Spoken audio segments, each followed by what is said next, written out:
Agora vejam que a gente vai entrar já em coisas que nos afetam até hoje.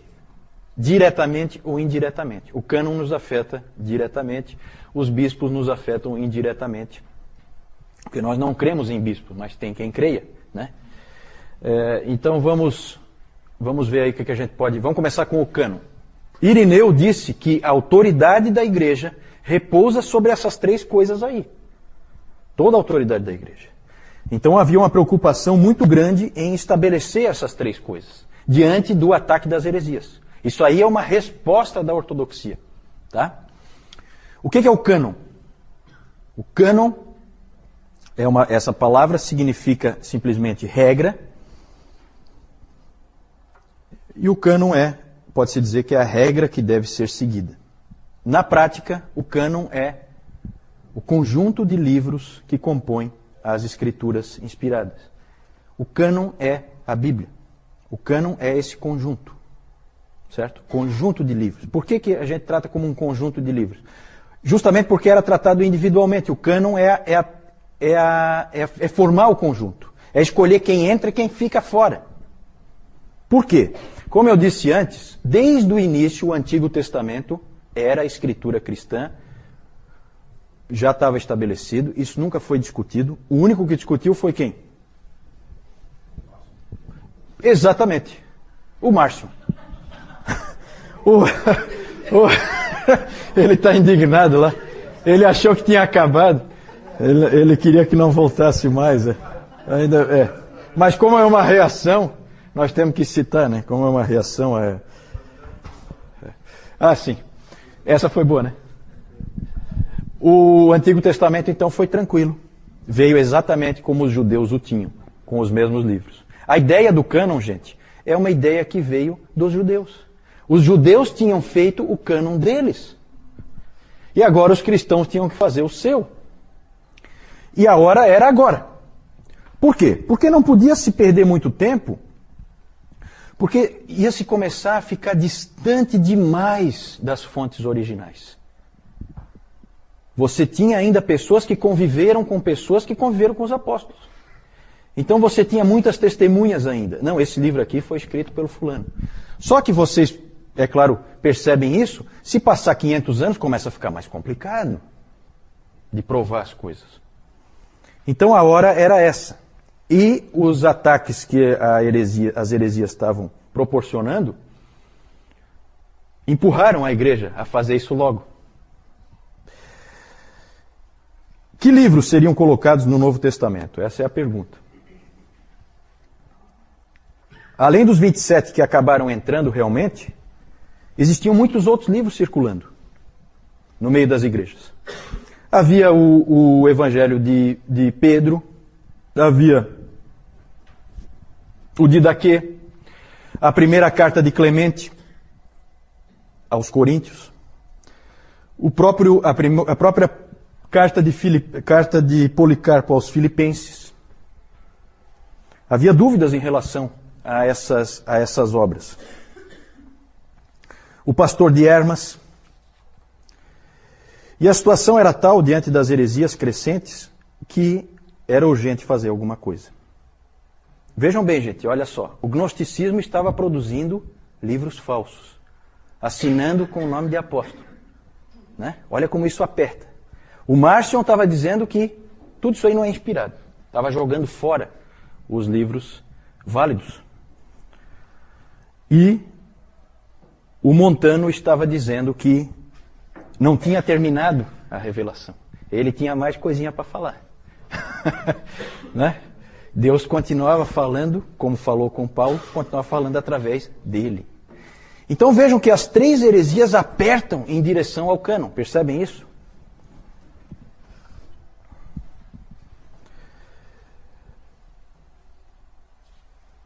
O Novo Testamento ele foi sendo formado a partir de listas que havia nas várias igrejas.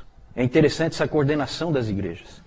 Uma igreja, essa coisa da igreja católica é uma coisa muito interessante, uma coisa bonita, porque eram igrejas em lugares completamente diferentes, numa época em que a comunicação não era tão fácil como é hoje, e elas se coordenavam. e um tinha uma lista, o outro tinha uma outra lista, aí um dizia assim, não, mas eu tenho aqui na minha lista, eu tenho o pastor de Hermas. O que você acha, ô Moisés, você que é bispo lá de Alexandria, o que você acha do pastor de Hermas? O pastor de Hermas, eu acho que lá na minha igreja nós não aceitamos como autoritativo, não. Poxa, mas eu achava que era. Começou esse tipo de troca, sabe? Várias listas existiam. Se convencionou dizer que o cânon estava definitivamente constituído quando, com o estabelecimento da lista de Atanásio, que foi um pai da igreja, que foi em 367, e ele pegou e deu a lista que acabou sendo a lista que nós temos hoje. Mas, na verdade, isso é consenso, tá? Isso foi construído por consenso. Tem umas histórias interessantes, como uma carta lá do ano 200, em torno do ano 200, em que houve um bispo de Antioquia que escreveu para os irmãos de uma outra região, onde ele tinha visitado aquela igreja, relatando na carta que ele havia mudado de opinião em relação ao evangelho de Pedro. Ele tinha dito lá para esses irmãos que não, leiam também, aqui nos cultos, leiam também o evangelho de Pedro. Depois ele pensou melhor e analisou talvez alguma coisa, ou alguém conversou com ele, e ele daí recomendou para esse irmão, não leiam o evangelho de Pedro. Eu volto atrás no que eu disse. Né? É interessante esse tipo de coisa, esse tipo de registro.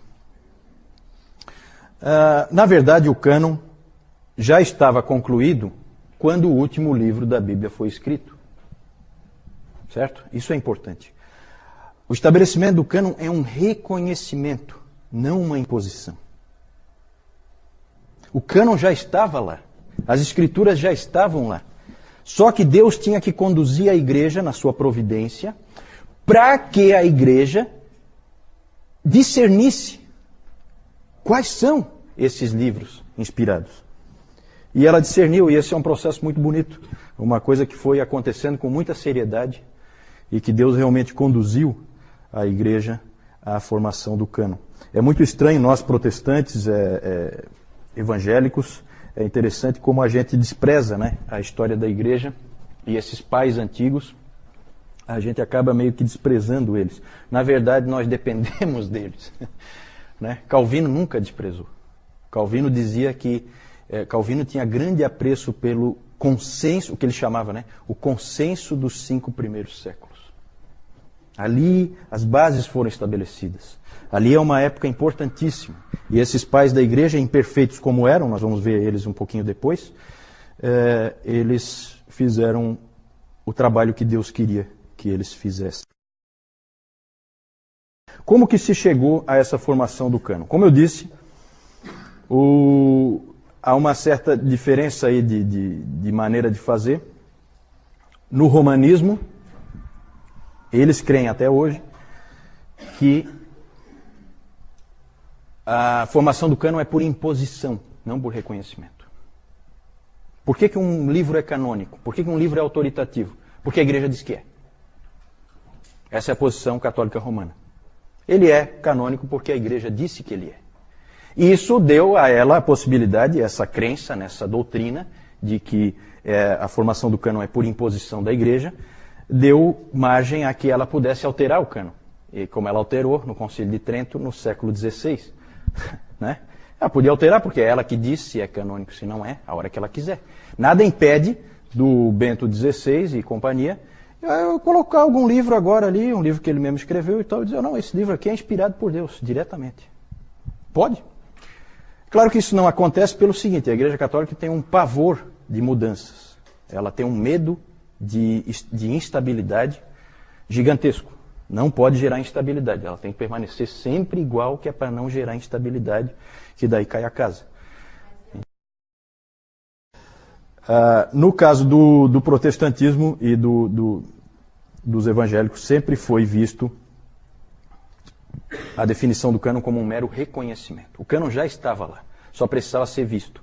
O Dr. Warfield, B.B. Warfield, ele usou uma ilustração interessante. Ele fala que as escrituras, o cânon, eles são a rodovia, a estrada.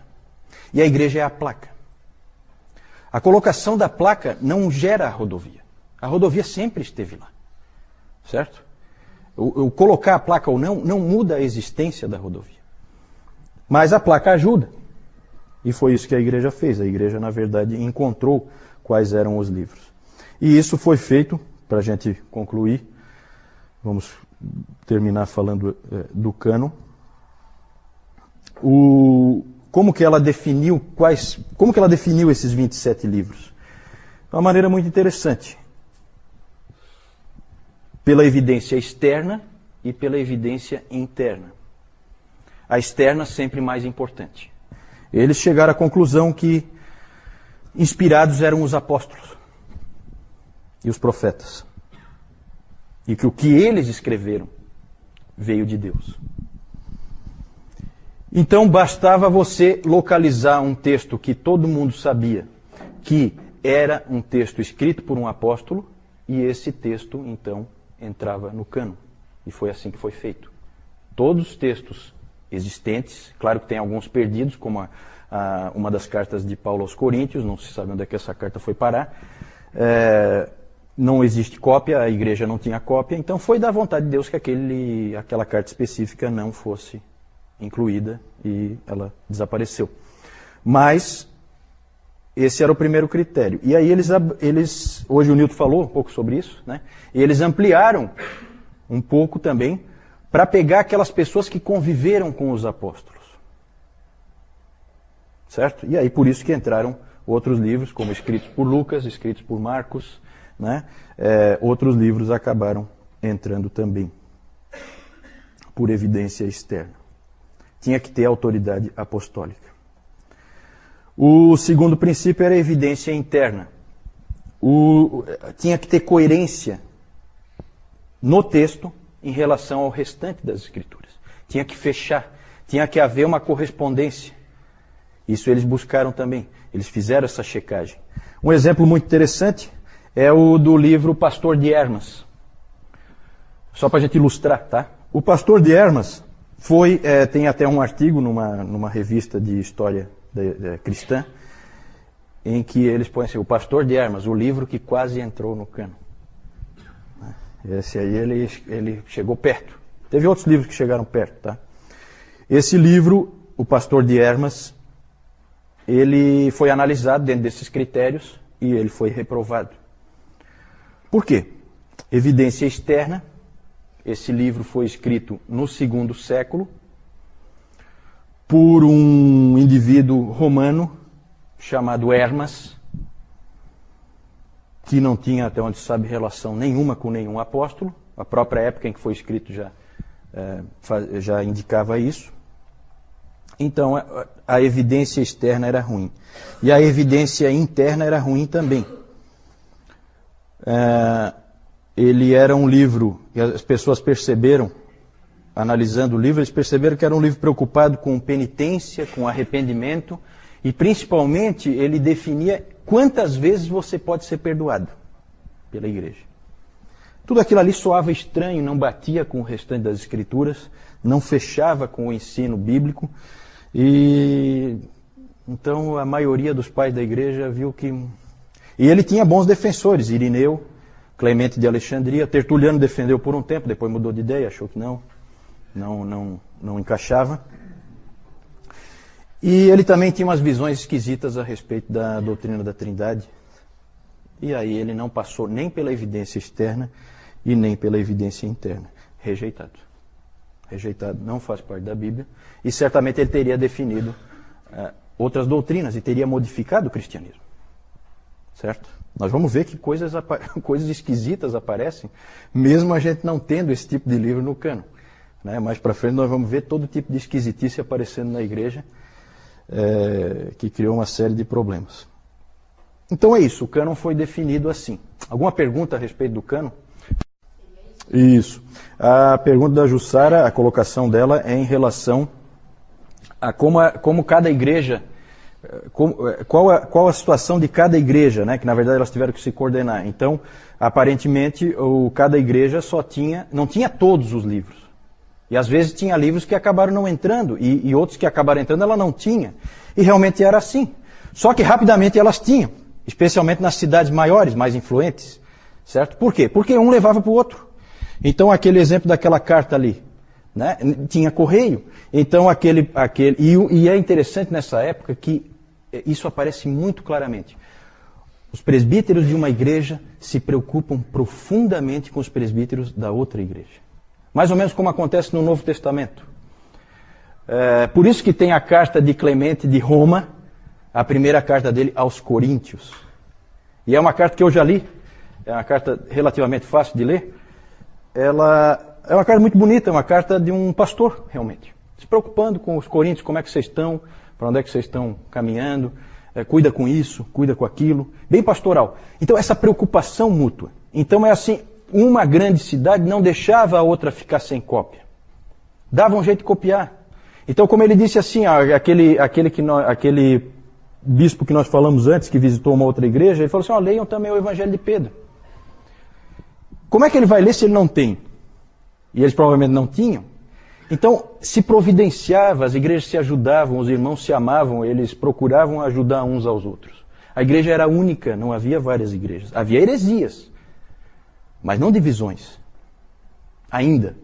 Depois virão as divisões.